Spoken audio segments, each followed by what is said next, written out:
ಎಲ್ರಿಗೂ ನಮಸ್ಕಾರ. ಮಾಧ್ಯಮ ಮಿತ್ರರಿಗೆ ಯಾಕೆ ಅಂತ ಹೇಳಿದ್ರೆ, ಒಂದು ಸಿನಿಮಾ ರಿಲೀಸ್ ಆಗಬೇಕಾದ್ರೆ ನಿಮ್ಮೆಲ್ಲರ ಸಪೋರ್ಟು ಭಾಳ ಮುಖ್ಯ ಆಗುತ್ತೆ. ಯಾಕಂದರೆ ಎಷ್ಟೋ ಕಡೆ ಕರೆದ್ರೂ ಬರಲ್ಲ, ಅಟ್ಲೀಸ್ಟು ನಮಗೆ ಇಷ್ಟೊಂದು ಸಪೋರ್ಟಿವ್ ನಿಂತಿದ್ದೀರಲ್ಲ, thank you so much. Last time press ಮೀಟಲ್ಲಿ ಹೇಳಿದ್ದೀವಿ ಸಿನಿಮಾದಲ್ಲಿ ಏನೇನಿದೆ ಅಂತೆಲ್ಲ. ನಮ್ಮ ಮಾಂತೇಶು ಫಸ್ಟ್ ಬಂದಿದ ತಕ್ಷಣ ಮೈಕ್ ನನ್ನ ಕೈ ಕೊಡ್ತಾನೆ. ಯಾಕೆ ಅಂತ ಹೇಳಿದ್ರೆ ಅವನಿಗೆ ಫುಲ್ಲು ನಡುಗ್ತದಂತೆ. ಅದೇನು ಯಾವಾಗಲೂ ಹಂಗೆ ಅಂತಾನೆ. ಅಲ್ಲ, ನಂಗೆ ಸ್ಟಾರ್ಟಿಂಗ್ ಟ್ರಬಲ್ ಹಳೆ ಚೇತಕ್ ಗಾಡಿ ಇದ್ದಂಗೆ ಒಂದು ಸ್ವಲ್ಪ ಕಿಕ್ ಕೊಡೋದು ಆದಮೇಲೆ ಸ್ಟಾರ್ಟ್ ಆಗುತ್ತೆ ಅಂತ, ಅದಕ್ಕೆ ಫಸ್ಟು ನನಗೆ ಕೊಟ್ಬಿಟ್ಟ. ಸೊ ಈ ಸಿನಿಮಾದಲ್ಲಿ ನಿಜವಲ್ಲೂ ಯಾವಾಗಲೂ ಹೇಳ್ತಿದ್ದೀನಿ ನಾನು, ಇಷ್ಟು ದಿನ ನಾವು ಏನು ಮಾಧ್ಯಮದಲ್ಲಿ ಕಾಣಿಸ್ಕೊಂಡ್ವಿ, ಟಿ ವಿ ಕಾರ್ಯಕ್ರಮಗಳಲ್ಲಿ, ರಿಯಾಲಿಟಿ ಶೋಗಳಲ್ಲಿ ಕಾಣಿಸ್ಕೊಂಡು ಒಂದು ಬ್ರೇಕ್ ಸಿಕ್ಕಿದೆ. ನಾನು ನಿಜವಾಗ್ಲೂ ಹೇಳ್ತೀನಿ, ಈ ಸಿನಿಮಾದಲ್ಲಿ ಒಬ್ಬ ಕಾಮಿಡಿಯನ್ಗೆ ಬ್ರೇಕ್ ಸಿಗುತ್ತೆ ಅಂದರೆ ಈ ಸಿನಿಮಾದಲ್ಲಿ ನನಗೆ ಸಿಗುತ್ತೆ. ಸೊ ನಿಜವಾಗ್ಲೂ ಅಷ್ಟು ಒಂದು ಸ್ಪೇಸ್ ಸಿಕ್ಕಿದೆ. ಆಮೇಲೆ ಎಲ್ಲ ಕಡೆ ಆ್ಯಕ್ಟ್ ಮಾಡಬೇಕಾದ್ರೂ ಅಷ್ಟೇ ನವೀನ್ ಸರ್ ನನಗೆ ತುಂಬ ಸಪೋರ್ಟ್ ಮಾಡಿದ್ದಾರೆ. ಇನ್ನು ಪ್ರೊಡ್ಯೂಸರ್ ಅಂತೂ ಈ ಜಾಗಕ್ಕೆ ಈ ಐಟಮ್ ಬೇಕಾಗಿರ್ಬೋದು, ಏನೇ ಆದರೂ ಸೂಪರ್ ಸಪೋರ್ಟ್ ಮಾಡಿದ್ದೀರಾ ಮೇಡಮ್. ನಿಜವಾಗ್ಲೂ ನಿಮ್ಮ ಡೆಡಿಕೇಶನ್ನು ಮೆಚ್ಚಲೇಬೇಕು. ಎಲ್ಲೋ ಇಷ್ಟು ಬಜೆಟಲ್ಲಿ ಮಾಡೋಕ್ಕೆ ಹೋಗಿ ಅದು ಇಷ್ಟ ಆಗೋಗಿದೆ ನಿಮಗೆ. ಆ ರಾಯರು ನಿಮಗೆ ಅಷ್ಟು ದುಡ್ಡನ್ನು ವಾಪಸ್ ಕೊಡಲಿ ಅಂತ ಕೇಳ್ಕೊತೀನಿ. ಜೊತೆಗೆ ಇದೇ ಥರ ಸಿನಿಮಾ ಒಂದು 50 ಮಾಡಿ ಮೇಡಮ್, ಅಂದರೆ ಬೇರೆ ಬೇರೆ ಕತೆ ಇಟ್ಕೊಂಡು ಮಾಡಿ. ಜೊತೆಗೆ ಏನಂದರೆ, ನಾನು ಈ ಟೀಮ್ ಬಗ್ಗೆ ಯಾವಾಗಲೂ ಹೇಳ್ತಾನೆ ಇರ್ತೀನಿ, ಒಂದು ಸಣ್ಣ ಕ್ಯಾರೆಕ್ಟ್ರನ್ನು ಕಲಾವಿದ್ರನ್ನ ಕರೆಸಿ ಆ್ಯಕ್ಟ್ ಮಾಡಿಸಿದ್ದಾರೆ. ಯಾರೋ ಅಲ್ಲಿ ನಿಂತಿರೋರ್ನ ನಿಲ್ಲಿಸ್ಬಿಟ್ಟು ಆ್ಯಕ್ಟ್ ಮಾಡಿಸಿಲ್ಲ. ಯಾಕೆಂದರೆ ಕಲಾವಿದ್ರಿಗೆ ತುಂಬ ಸಪೋರ್ಟ್ ಮಾಡಿದ್ದಾರೆ, ಜೊತೆಗೆ ಕಲಾವಿದ್ರಿಗೆ ಕೆಲಸ ಕೊಟ್ಟಿದ್ದಾರೆ. ನಾನು ಯಾವಾಗಲೂ ಹೇಳ್ತಾ ಇರ್ತೀನಿ, ಎಲ್ಲೋ ಏನೋ ಮಾಡಿ, ಅಂದರೆ ಇವಾಗೆಲ್ಲ ಒಂದು ಸಣ್ಣ ವೀಡಿಯೋ ವೈರಲ್ ಆಗಿಬಿಟ್ರೆ ಬೆಳಗ್ಗೆ ಅವ್ರು ಸ್ಟಾರ್ಗಳಾಗ್ಬಿಡ್ತಾರೆ, ಅವ್ರನ್ನ ಸಿನಿಮಾಗಳಲ್ಲಿ ಹಾಕೊಂಡ್ಬಿಡ್ತಾರೆ. ಬಟ್ ನಾವು ರಂಗಭೂಮಿ ಕಲಾವಿದರು ಒಂದಷ್ಟು ರಿಯಾಲಿಟಿ ಶೋಗಳಲ್ಲಿ 14 ವರ್ಷ ಕಷ್ಟಪಟ್ಟು ಇವತ್ತು ಸಿನಿಮಾಗಳಲ್ಲಿ ಕಾಣಿಸ್ಕೊತಾ ಇದ್ದೀವಿ. ಇಂಥ ತಂಡದಿಂದ ನಮ್ಮಂಥವ್ರಿಗೆ ಕೆಲಸ ಸಿಗುತ್ತೆ. Thank you so much sir. Thank you. ಧನ್ಯವಾದಗಳು ಸರ್. ಮಚ್ಚ ಎಲ್ಲೋದ್ರೂ ಹಿಂಗೆ ಅಲ್ವಾ ನೀನು? ಜೋಡಿ ಕೊಟ್ಟಿಲ್ವಾ ಈ ಸಿನಿಮಾದಲ್ಲಿ? ಪಾಯಿಂಟಿಗೆ ಬರ್ತೀನಿ ಇರೋ ಒಂದು ನಿಮಿಷ. ಮಹಾಂತೇಶ್ ಅವ್ರಿಗೆ ಜೋಡಿ ಕೊಟ್ಟಿಲ್ವಾ ಈ ಸಿನಿಮಾದಲ್ಲಿ? ಬರ್ತೀನಿ ಮೇಡಮ್, ಬರ್ತೀನಿ. ಹಾಯ್, ಎಲ್ರಿಗೂ ನಮಸ್ಕಾರ. ಬಂದಿರೋ ಮಾಧ್ಯಮ ಮಿತ್ರರಿಗೆ ಎಲ್ರಿಗೂ ಥ್ಯಾಂಕ್ ಯು.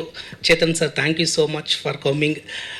ಇವತ್ತು ಇಂಡಸ್ಟ್ರಿಯಲ್ಲಿ ಹೊಸ ತಂಡಗಳು ಬಂದಾಗ ಒಂದಿಷ್ಟು ದೊಡ್ಡವರು ಎಲ್ಲರೂ ಸಪೋರ್ಟ್ ಮಾಡ್ತಾ ಇದ್ದಾರೆ. ಸೊ ಇವತ್ತು ಈ ಹೊಸ ತಂಡಕ್ಕೆ ನೀವು ಬಂದಿದ್ದು ಬಹಳ ಖುಷಿ ವಿಚಾರ. ಯಾಕೆಂದರೆ ಈಗ ಹೊಸ ಎರ ಸ್ಟಾರ್ಟ್ ಆಗ್ತಾ ಇದೆ. ಎಲ್ಲ ನ್ಯೂ ಕಮರ್ಸ್ಗೆ ಎಲ್ಲ ದೊಡ್ಡ ದೊಡ್ಡ ಹೀರೋಗಳಿರ್ಬೋದು, ಡೈರೆಕ್ಟರ್ಸ್ ಇರ್ಬೋದು, ಪ್ರೊಡ್ಯೂಸರ್ಸ್ ಇರ್ಬೋದು, ಎಲ್ಲರೂ ಸಾಥ್ ಕೊಟ್ಟು ಬನ್ನಿ ಅಂತ ಕರೀತಾ ಇದ್ದಾರೆ. ಇದು ಒಂದು ಖುಷಿ ವಿಚಾರ ಹೇಳೋಕ್ಕೆ. Thank you so much sir. ಜೊತೆಗೆ ಮಚ್ಚ ಬರ್ತೀನಿ. ಎಸ್, ನಾನಿನ್ನ ಬಿಡಲಾರೆ ಸಿನಿಮಾದಲ್ಲಿ ಒಂದು ಪಾತ್ರ ಮಾಡಿದ್ದೀನಿ. ಅದು ಅಣ್ಣನ ಜೊತೆಗೆ ಇದೆ. ಮಚ್ಚ, ನನಗೆ ಒಂದು ಗೊತ್ತಾಗ್ತಾ ಇಲ್ಲ, ನೀ ಕೆಲಸ ಯಾವಾಗಲೂ ಮಾಡ್ತಿರ್ತೀವಿ, 20 ದಿನ ಬರೀ ಟ್ರಿಪ್ಪಲ್ಲಿ ಇರ್ತೀಯಲ್ಲ, ಹೆಂಗ ನೀನು? ಬರೀ ಅವ್ರ ವೈಫ್ ಕರ್ಕೊಂಡು ಟ್ರಿಪ್ ಊರು ಸುತ್ತಾನೆ ಇರ್ತಾನೆ, ಸ್ಟೇಟಸ್ಗೆ ಇರ್ತಾನೆ, ಹೋದರೆ ರಾಯರ್ಗೆ ಹೋಗಿರ್ತಾನೆ, ಇಲ್ಲಾಂದರೆ ಗುಡ್ಡದಲ್ಲಿ ಇರ್ತಾನೆ. ಹೆಂಗೆ ಇದು? 10 ದಿನ ಕೆಲಸ ಮಾಡ, 20 ದಿವಸ ಹೆಂಡತಿ ಜೊತೆ ಸುಖವಾಗಿರೋಣ ಅಂತ. ಆಯಿತು, ಈಗ ಮನೆಗೆ ಹೋಗಿ ಗೊತ್ತಾಗುತ್ತೆ. ಜೊತೆನೆ ಸುತ್ತಾ ಇದೆ ಅಂತ ಅದನ್ನು ಹೇಳು. ನಾನೇ ಕೇಳಿ ಮರಯ. ಓಕೆ ಎಸ್ ಮೇಡಮ್, ನಿಮ್ಮ ಸ್ಟಂಟ್ಸ್ ಎಲ್ಲ ನೋಡಿದೆ, ಭಾಳ ಖುಷಿ ಆಯಿತು ನನಗೆ. ಮಾಸ್ಟ್ರು ಮೊನ್ನೆ ಒಂದು ಸಾರಿ ಸ್ಟಂಟ್ಗೆ ಅಂತ ಸಾಂಗಲ್ಲಿ ಹಾಕಿದ್ರು, ರೋಪು ಜಂಪು ಎಲ್ಲ. ಆದರೆ ಹುಡುಗ ಆಗಿ ನನಗೆ ಫಸ್ಟ್ ಟೈಮ್ ನಾನು ಹಾಕಿದ್ದು, ಏನೋ ಆಗಲ್ಲ ಬಿಡು, ಮಾಸ್ಟ್ರು ಸೇಫ್ಟಿ ಎಲ್ಲ ಮಾಡಿರ್ತಾರೆ, ಹಂಗೆ ಹಿಂಗೆ ಅಂತ ಅಂದ್ಕೊಂಡೆ. ದಬಾ ಅಂತ ಹಿಂಗೆ ಬಿದ್ದೆ. ವಾಪಸ್ ಎದ್ದು ನೋಡ್ತೀನಿ, ಮೈ ಕೈ ಎಲ್ಲ ಕೆರ್ತ್ಕೊಂಡ್ಬಿಟ್ಟಿತ್ತು, ಎಲ್ಲ ಕಡೆ ರಕ್ತ. ಇದನ್ನೆಲ್ಲ ಮೀರಿ ಇಷ್ಟು ಒಳ್ಳೊಳ್ಳೆ ಸ್ಟಂಟ್ಸ್ ಮಾಡಿದ್ದೀರಾ. ನಿಮ್ಮ ಈ ಆನೆಸ್ಟ್ ಪ್ರಯತ್ನಕ್ಕೆ ಒಳ್ಳೆಯದಾಗಲಿ, ಆಲ್ ದಿ ಬೆಸ್ಟ್. ಜೊತೆಗೆ ನಾನು ಇದರಲ್ಲಿ ಒಂದು ತುಂಬ ಬಿಲ್ಡಪ್ ಆಗಿರೋ ಒಂದು ಪಾತ್ರ ಮಾಡಿದ್ದೀನಿ. ನಾನು ಟ್ರೈಲರಲ್ಲಿ ಕಾಣಿಸ್ತೀನಿ ಅಂತ ನೋಡ್ತಾನೆ ಇದ್ದೀನಿ. ಅಷ್ಟೊಂದು ಸಸ್ಪೆನ್ಸಲ್ಲಿ ಇದೆಯಾ ಅಂತ ನನಗೂ ಇವಾಗಲೇ ಗೊತ್ತಾಯಿತು. ಟ್ರೈಲರಲ್ಲೇ ಇಲ್ಲ, ನಾನು ಟ್ವಿಸ್ಟ್ ಕ್ಯಾರೆಕ್ಟರ್ ಅನ್ನೋದು ಗೊತ್ತು, ಇಷ್ಟೊಂದು ಟ್ವಿಸ್ಟ್ ಅನ್ನೋದು ಗೊತ್ತಿರಲಿಲ್ಲ. ಪೋಸ್ಟ್ರಲ್ಲೂ ಇಲ್ಲ. ಇಲ್ಲ, ಪೋಸ್ಟಲ್ಲಿ ಹಾಕ್ತಾರೆ ಮಚ್ಚಾವು. ಇಲ್ಲ, ನೀನು ನನ್ನೇ ಕನ್ಫ್ಯೂಸ್ ಮಾಡ್ತೀಯ. ಇಲ್ಲ, RR ಅಲ್ಲೇ ಇರೋದು ಸರ್. ಎಸ್, ಇದೇ ನವೆಂಬರ್ 29ಕ್ಕೆ ನಾನಿನ್ನ ಬಿಡಲಾರೆ ಸಿನಿಮಾ ಬರ್ತಾ ಇದೆ. ಎಂಟೈರ್ ಸಿನಿಮಾ ತಂಡಕ್ಕೆ ಆಲ್ ದಿ ಬೆಸ್ಟ್ ನಿಮ್ಮ ಕಡೆಯಿಂದ ಬರಬೇಕು. ಈ ಸಿನಿಮಾ ನೋಡಿ ನಿಮ್ಮ ಅಭಿಪ್ರಾಯ, ಅನಿಸಿಕೆ ತಿಳಿಸಿ. ಈ ಥರದ ತಂಡಗಳಿಗೆ ನಿಮ್ಮ ಆನೆಸ್ಟ್ ಸಪೋರ್ಟ್ ಬೇಕು ಅಂತ ಮನಸಾರ ಕೇಳ್ಕೊಳ್ತಾ ಇದ್ದೀನಿ. ಥ್ಯಾಂಕ್ ಯು ಸೋ ಮಚ್ ಮಚ್ಚ. ನಿನಗೂ ಒಳ್ಳೇದಾಗಲಿ ಕಣೋ. ಅದೇ ರೆಸ್ಪೆಕ್ಟ್ ಇಲ್ಲ, ಫುಲ್ ಅನ್ ರೆಸ್ಪೆಕ್ಟ್. ನಿಮಗೆ ಜೋಡಿ ಇಲ್ವಾ ಅಂತ 10 ಸಲ ಕೇಳಿದೆ. ಇಲ್ಲ ಜೋಡಿನಾ ಮೇಡಮ್? ಇಲ್ಲ ಮೇಡಮ್, ಜೋಡಿ ಯಾಕೆ ಬೇಕು ನಮಗೆ?